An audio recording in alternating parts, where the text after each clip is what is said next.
They confirmed it. While you were watching headlines about interest rates, inflation prints, and the next central bank decision, while financial media argued over whether markets would move up 2% or down 2%, something far more important was unfolding deep inside the global metals system.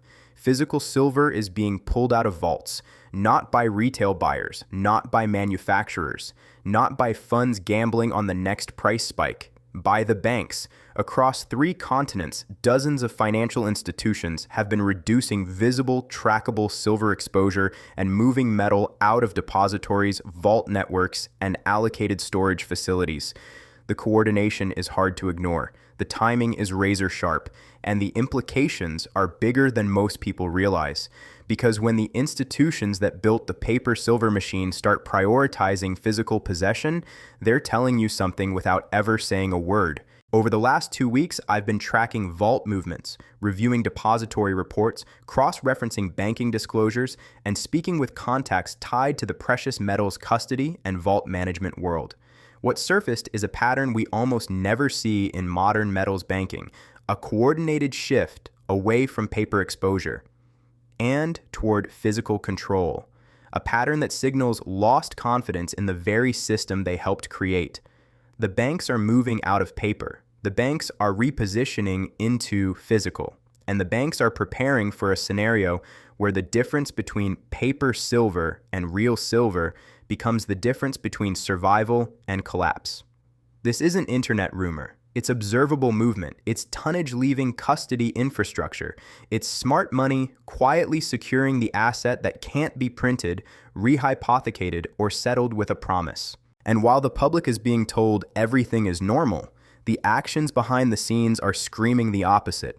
Everything is not fine. Because when banks run, when a bank moves first, you don't want to be the last one still trusting the brochure.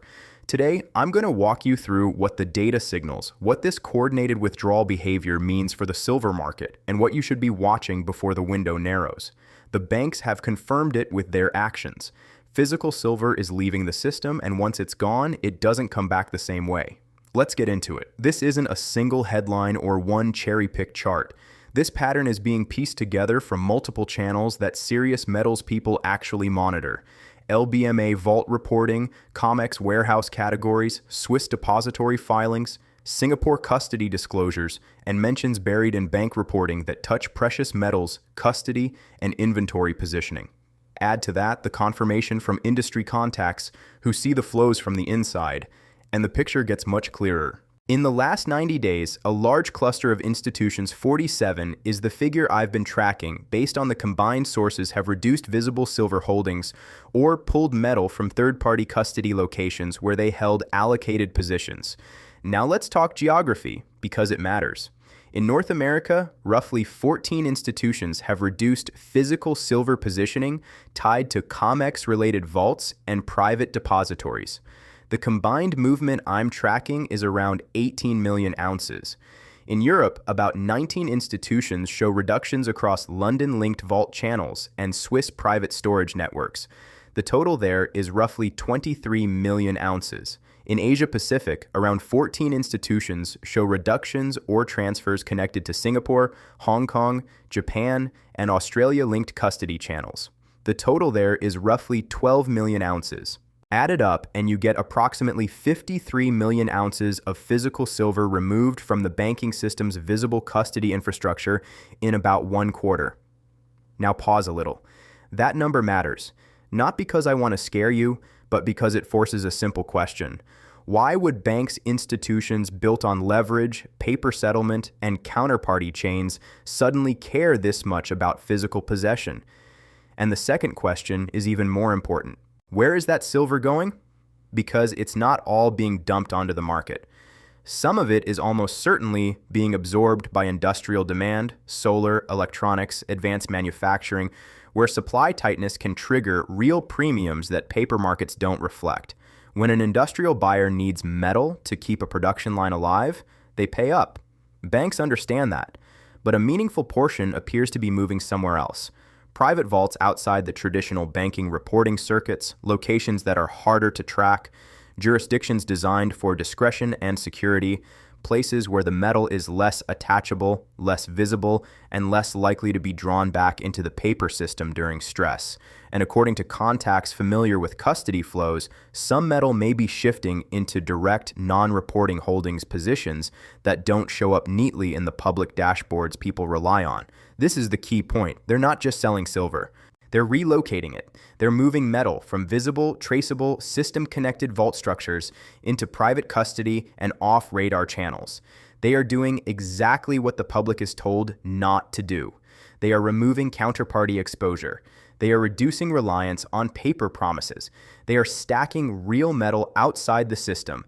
And when the builders start walking away from the building, you do not want to be standing inside pretending the fire alarms are just noise. So why is this happening? Because the paper silver system has grown into something that only works as long as confidence stays intact. For every ounce of physical silver sitting in institutional vault chains, there are layers of paper claims on top of it. Futures contracts, unallocated accounts, derivative structures, ETF shares, synthetic exposure, swaps, leases paper multiplied far beyond the physical foundation.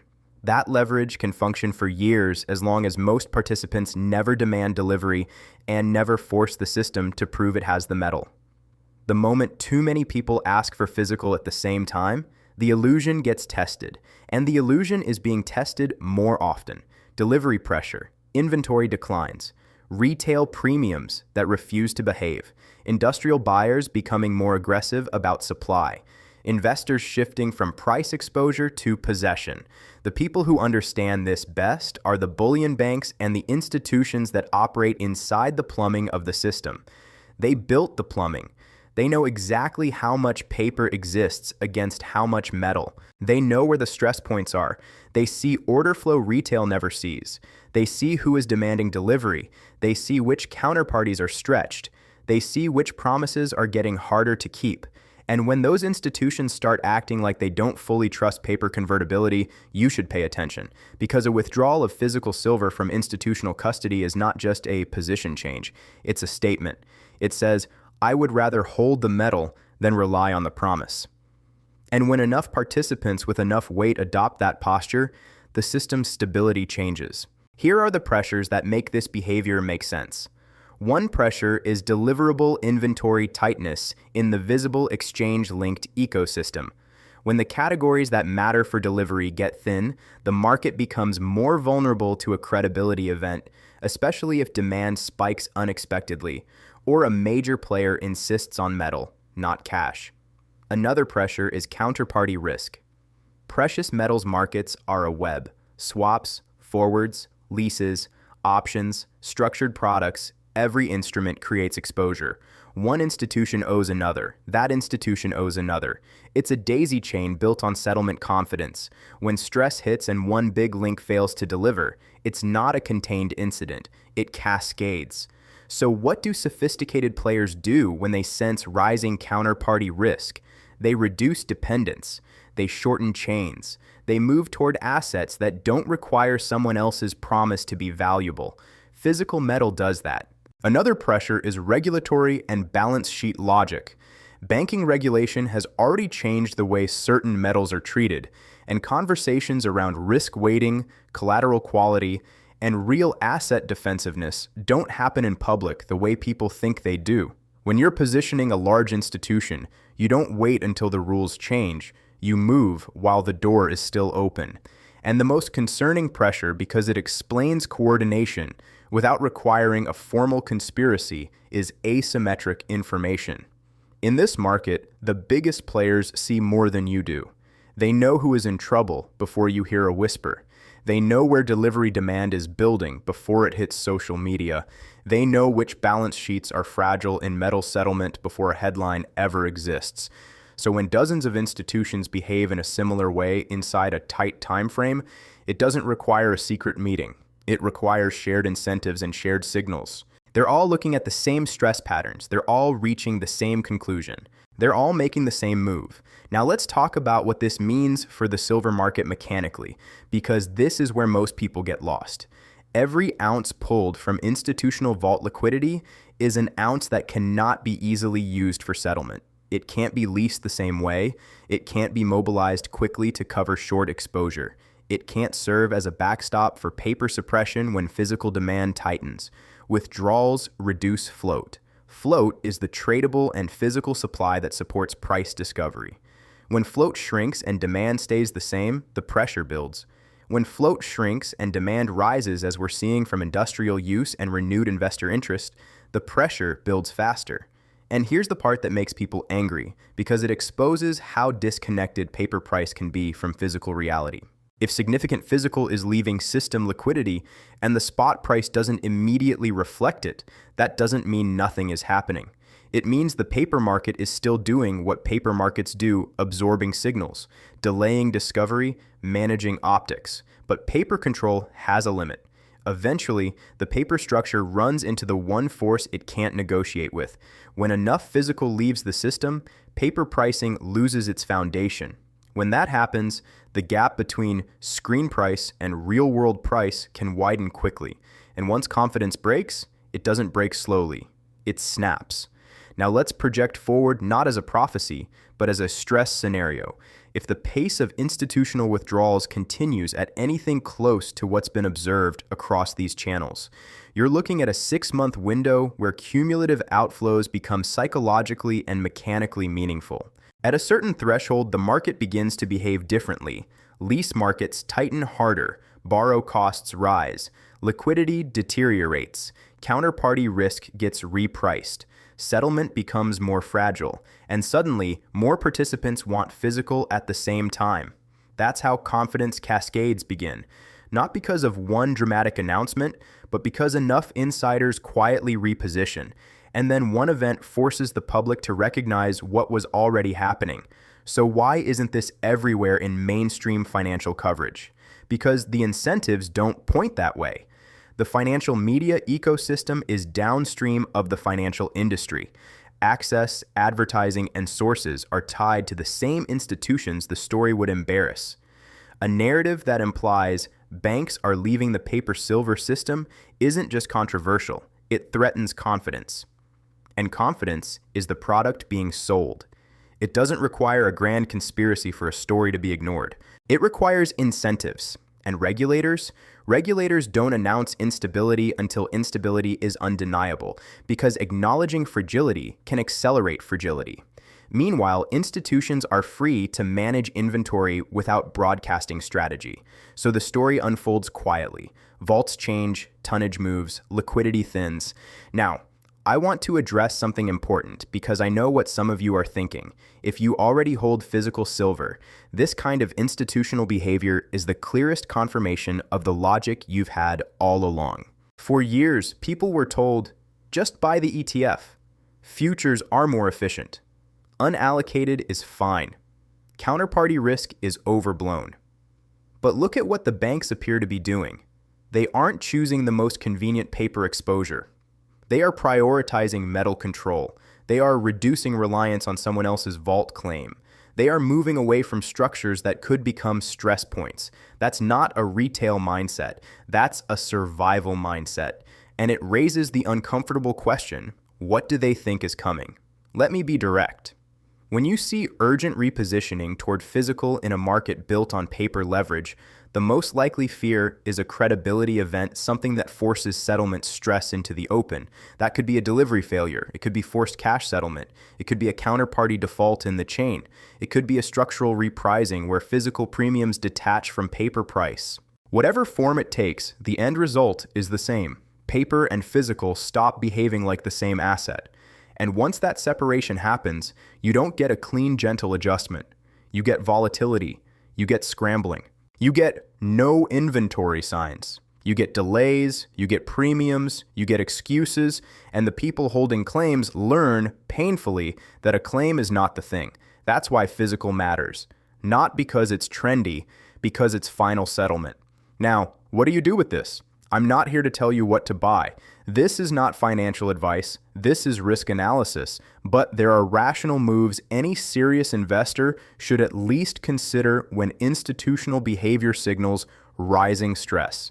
If you're accumulating silver, understand that supply tightness doesn't announce itself politely. It shows up first in delivery delays, widening premiums, and shrinking availability. The earlier you act, the more optionality you have. If you're holding paper silver vehicles purely for exposure, ask yourself the hard question: exposure to what price or metal? Because those two can diverge when the system is under pressure. If you're using unallocated accounts or pooled programs, know what you actually own. Unallocated is not metal with your name on it. It's a liability on someone else's balance sheet. If you want metal ownership, that's a different structure entirely. If you have counterparties, dealers, platforms, programs evaluate their risk. In a dislocation, the weakest links break first. If you're building a physical position, treat storage like a serious part of the strategy. Security, documentation, and good record-keeping matter more as the value rises and as dislocations create confusion. And if you want to track this yourself, monitor the vault reports and the categories that reflect mobilizable inventory. Watch the trend, watch the rate of change. The slope matters more than the headline. Most importantly, don't wait for a mainstream all clear or all alarm. Those signals may arrive late. Insiders move early, that's the entire point, and if the institutions that understand the metal settlement system are repositioning toward physical control, the smartest move for the public is to stop pretending paper is automatically equal to metal, because in a credibility event, it won't be. If this opened your eyes to what might be happening behind the scenes in the physical silver market, hit like so this reaches more people who need to see it.